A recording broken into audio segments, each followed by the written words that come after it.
আসসালামু আলাইকুম ওরহমতুল্লাহি ওয়া বারাকাতুহু। সুপ্রিয় দর্শক মণ্ডলী, আপনারা দেখছেন ইসলামিক ভয়েস। সুপ্রিয় দর্শক মণ্ডলী, আজকের এই ভিডিওতে আমরা আলোচনা করব সাদ্দাতের বেহেশত গমন। আহাদের দুইজন পুত্র ছিল, একজনের নাম ছিল শাহিদ আর অন্যজনের নাম ছিল সাদ্দাত। শাহিদ একাধারে 7 বছর রাজত্ব করার পর ইন্তেকাল করেন। তারপর সাদ্দাত সিংহাসন লাভ করেন। তার রাজ্য ছিল বিশাল। পৃথিবীর স্থলভাগের অধিকাংশ জায়গা ছিল তার রাজ্যের অন্তর্ভুক্ত। ধন দৌলত অর্থ সম্পদ ছিল প্রচুর। রাজ্যের সকল মানুষ সুখ ও স্বাচ্ছন্দ্যে বসবাস করত। রাজা সাজ্জাদ ছিল অহংকারী। ধন দৌলতের প্রাচুর্য তাকে বেপরোয়া বানিয়েছিল, যার ফলে ধর্ম কর্ম বলতে কিছুই ছিল না। বিলাসিতায় গা ভাসিয়ে চলত এবং দেশের বহু স্থানে বিলাস ভবন নামে অনেক সুউচ্চ ইমারত তৈরি করেছিল। প্রমোদ কানন নামে বহু সুশোভিত পুষ্পকানন সাজিয়ে অসংখ্য দাসদাসী দ্বারা উহার পরিচর্যা করত। তার দাসদাসীর সংজ্ঞা নিরূপণ করা ছিল অত্যন্ত সাধ্য ব্যাপার। দেশরক্ষী বাহিনীর নামে অশ্বারোহী পদাতিক ও নৌবাহিনী ছিল কয়েক লক্ষ। তাকে পাহারা দেওয়ার জন্য সর্বদা 20,000 সৈন্য মোতায়েন থাকত। হযরত হুদ আলাইহিস সালামের প্রতি আল্লাহ তাআলার নির্দেশ এলো সাদ্দাতকে দ্বীনের দাওয়াত পৌঁছে দেওয়ার জন্য। হযরত হুদ আলাইহিস সালাম আল্লাহ তাআলার নির্দেশক্রমে সাদ্দাতের নিকট এসে পৌঁছে বললেন, হে রাজা সাদ্দাত, তোমাকে আল্লাহ তাআলা 1000 বছর হায়াত দান করেছেন, অসংখ্য ধন সম্পদ দান করেছেন, অগণিত দাসদাসী তুমি লাভ করেছ। সর্বোপরি তোমাকে আল্লাহ তাআলা অনেক সুখ শান্তি দান করেছেন। ইতিপূর্বে যা কোনো রাজাকে আল্লাহ তাআলা দান করেননি। এখন সে মহান আল্লাহ তাআলার শুকর আদায়ের নিমিত্তে তার একত্ববাদের আস্থা স্থাপন করে ইমানদারদের অন্তর্ভুক্ত হয়ে যাও। তাহলে আল্লাহ তাআলা আরো সম্পদ বাড়িয়ে দিবে, তোমার সুখ শান্তি অধিক করে দিবেন। এমনকি কিয়ামতের দিন তোমার জন্য কোনো হিসাব নিকাশ নেওয়া হবে না। সরাসরি তুমি বেহেশতে লাভ করবে, যা সাধারণভাবে কারো ভাগ্যেই মিলবে না। একমাত্র তোমার জন্যই আমি এই সুসংবাদ দিতে এসেছি এবং আমি তোমার জন্য জিম্মাদার হিসেবে কিয়ামতের দিন সর্বক্ষণ তোমার পাশে থাকব।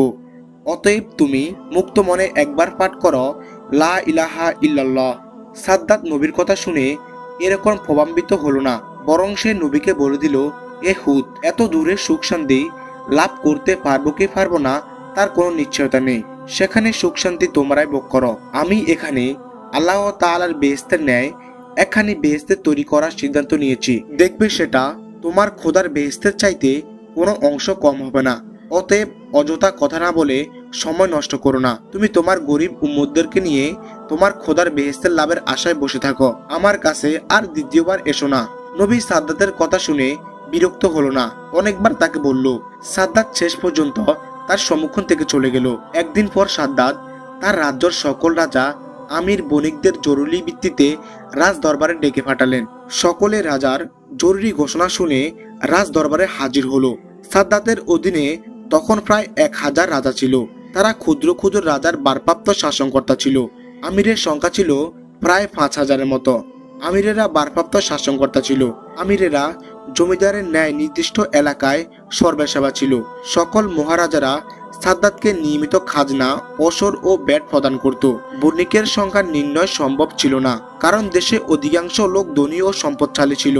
এইসব উচ্চমানের লোকদেরকে ডেকে সাদ্দাত বলল, আমি আমার রাজ্যের সর্বোত্তম স্থানে এক সূক্ষ্ম বেহেশত তৈরি করতে চাই। নবীগণ আল্লাহ তাআলার বেহেশতের সম্বন্ধে যে রূপ সৌন্দর্য মণ্ডিত ও আরামদায়ক বেহেশতের কথা আলোচনা করেছেন, ঠিক তদ্রূপ বেহেশত তৈরি করতে চাই। অতএব এই ব্যাপারে আপনারা আমাকে সর্বোত্তম সহযোগিতা করবেন। এই ব্যাপারে কেউ যদি অমনোযোগী থাকে তাহলে আমি তাকে শাস্তি দিব এবং তার ধন সম্পদ বাজেয়াপ্ত করব। এই ব্যাপারে প্রাথমিক পর্যায়ে দেশে যত স্বর্ণ, রূপা, মণিমুক্তা, পুণ্য আছে তা সমুদয় সংগ্রহ করো। বেহেশত তৈরির কাজে তা ব্যবহার করতে হবে। এই ব্যাপারে আপনারা সকলে আন্তরিকভাবে এই কাজে সহযোগিতা করবেন বলে আমি আশা রাখি। সর্বপ্রথম উত্তম জায়গা নির্বাচন করুন। তারপরে দেশে বিদেশে কারিগর ও প্রকৌশলদেরকে খবর দিন। একটি প্ল্যান বা নকশা তৈরি করুন। আগামী 7 দিনের মধ্যে আনুষঙ্গিক প্রস্তুতি সমাধা করতে হবে। 8ম দিনের মধ্যে ভিত্তি স্থাপন করতে হবে। আপনারা প্রস্তুতি কমিটি গঠন করুন। আমার নিকট থেকে প্রয়োজনীয় টাকা পয়সা নিয়ে নিন।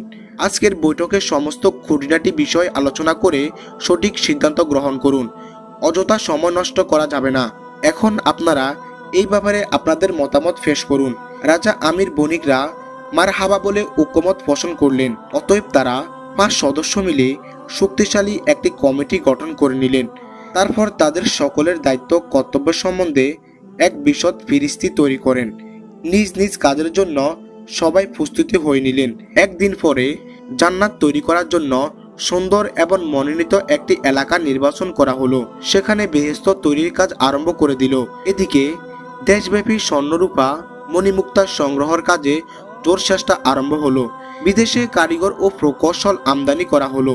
নিজস্ব পদ্ধতিতে পাথর কাটা, মাটি খনন ও বালু কাঠ, লোহা সংগ্রহণজনিত আনুষঙ্গিক যত কাজ তা অতি দ্রুত সংগ্রহ করে আরম্ভ হলো। রাজা, আমির ও বণিক ব্যবসায়ীরা সকলেই ব্যক্তিগত সমস্ত কাজ ছেড়ে দিয়ে বেহেশত তৈরির কাজে আত্মনিয়োগ করলো। সারা দেশব্যাপী ভীষণ তোলপাড় আরম্ভ হয়ে গেল।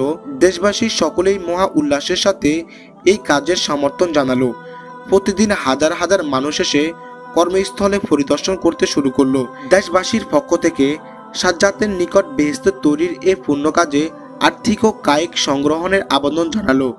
সাজ্জাদ জনগণের আবেদন মঞ্জুর করে নিল, তাদের দান গ্রহণ করলেন। ফলে এদিকে তহবিলের কয়েক কোটি টাকা জমা হয়ে গেল।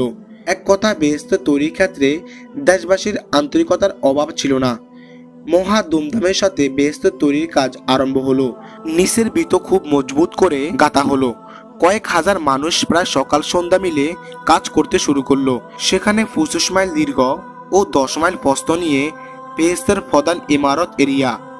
এর বাইরে ছিল নদ নদী, পুষ্প কানন ও প্রকৃতির সৌন্দর্য ও চতুর্দিকে বরাদ্দ এলাকা, যাতে একজনের পক্ষে একদিকে বেহেশতের চারদিকে ঘুরে আসা সম্ভব ছিল না। বেহেশতের নির্মাণের কাজ একাধারে মাসের পর মাস, বছরের পর বছর বিরামহীনভাবে চলতে লাগলো। শেষ দিকে দিবারাত্র কাজ চলতো। রাতে 10,000 লোক কাজ করত এবং দিনের বেলায় প্রায় 20,000 লোক কাজ করত। নদ নদী, লেক পার্ক, পাহাড় ঝর্ণা থেকে শুরু করে সুশোভিত বাগ বাগিচা কিছুই আর বাকি ছিল না। ইমারত ছিল স্বর্ণ ও রূপার ইট দ্বারা তৈরি। বহুতলা ইমারতের ভিতর দিকে ছিল মণিমুক্তা দ্বারা মোজাইল করা। বিভিন্ন ইমারত বিভিন্ন কয়দার নিমিত্ত ছিল। বিভিন্ন কক্ষের সৌন্দর্য ছিল বিভিন্ন রকমের। আতর গোলাপ রক্ষিত ছিল বিরাট বিরাট পুকুর। শরবত, মধু, দুধ ও শরবত ভরার ছিল নদীতে। ফল ফলাদি বিভিন্ন বাগানে ভর্তি। বিভিন্ন রঙের পুষ্প বিভিন্ন রকমের শোভা বর্ধনকারী পদ্ধতিতে রোপণ করা হয়েছিল। এক কথায়, মহান আল্লাহ তাআলার বেহেশতের বর্ণনায় যা কিছু তাদের জানা ছিল তা সবই সেখানে সমাবেশন করা হয়েছিল। এমনকি হুর গেল নামে বিভিন্ন দেশ থেকে অসংখ্য সুন্দরী রমণী ও সুন্দর বালিকাদেরকে সেবক সেবিকা হিসেবে সেখানে নিয়োগ করা হয়েছিল। একাধারে 3.5 বছর পর চেষ্টা ও প্রচেষ্টার পরে সাজ্জাদ বেহেশতের নির্মাণের কাজ সমাপ্ত হলো। এ সময়ে হযরত হুদ আলাইহিস সালাম সাজ্জাদের নিকট এসে হেদায়েতের বাণী নিয়ে তাকে শোনালেন।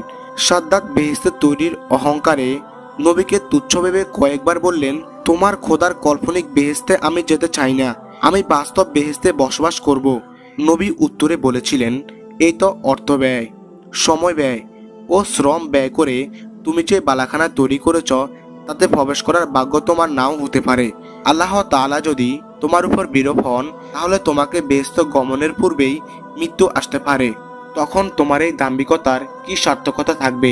সাজ্জাদ এইসব কথার কোনো গুরুত্ব দিল না।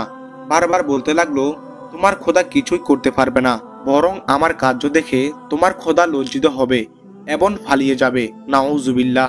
তখন তার সাথে তোমার কোনো যোগাযোগ হবে না। তখন তুমি আমার নিকট ধর্ণা দিতে বাধ্য হবে। নবী সাজ্জাদের কথা শুনে খুবই বিষণ্ণ হলেন এবং বরাক্রান্ত মন নিয়ে বিদায় নিলেন। সাজ্জাদের বেহেশতের যাবতীয় কার্যক্রম সম্পূর্ণ হওয়ার পরে একদিন সে তার বেহেশতে গমনের তারিখ দেশবাসীকে জানিয়ে দিলেন। নির্দিষ্ট তারিখে লক্ষ লক্ষ মানুষ বেহেশতের কাছে এসে জমায়েত হলো। সাজ্জাদ কয়েক হাজার সৈন্য নিয়ে অস্ত্রহরণ করে বেহেশতের প্রথম গেটে এসে চতুর্দিকে তাকালেন। তারপর সেখানে কয়েক হাজার সৈন্য রেখে সম্মুখীন অগ্রসর হলেন। দ্বিতীয় গেটে পৌঁছে চতুর্দিকে তাকালেন এবং আনন্দ উপভোগ করলেন। সেখানে কয়েক হাজার সৈন্য রেখে তৃতীয় গেটের দিকে অগ্রসর হলেন। তৃতীয় গেটে পৌঁছে চতুর্দিকে দেখলেন এবং আনন্দ উপভোগ করলেন। সেখানে কয়েক হাজার সৈন্য রেখে চতুর্থ গেটের দিকে অগ্রসর হলেন। সেখানকার কয়েক হাজার সৈন্য রেখে পঞ্চম গেটের দিকে রওনা হলেন। এইভাবে 7টি গেট পার হয়ে মাত্র 2জন সেবক নিয়ে যখন বেহেশতের প্রথম প্রাসাদে এসে দাঁড়ালেন, তখন দেখলেন একজন বিশাল আকৃতির মানুষ বেহেশতের গেটে দণ্ডায়মান। সাদ্দাত লোকটিকে জিজ্ঞাসা করলেন, কে তুমি? এখানে কেন দাঁড়িয়েছ? লোকটি উত্তরে বললেন, আমি মালাকুল মউত। আমি আল্লাহ তাআলার হুকুমে তোমার জীবন সংহারের উদ্দেশ্যে এখানে এসেছি। সাদ্দাত লোকটির কথা শুনে একটু চিন্তিত হলো। হযরত হুদ আলাইহিস সালাম তাকে এই ধরনের মৃত্যুর একটি ভবিষ্যৎবাণী করেছিলেন, তাই তার হাত পা কাঁপতে শুরু হলো। তবু সে চিৎকার করে বলল, বাই মালাকুল মউত, তুমি যদি বাস্তবই আমার জীবন সংহারের উদ্দেশ্যে এখানে এসে থাকো, তাহলে একটু অপেক্ষা করো।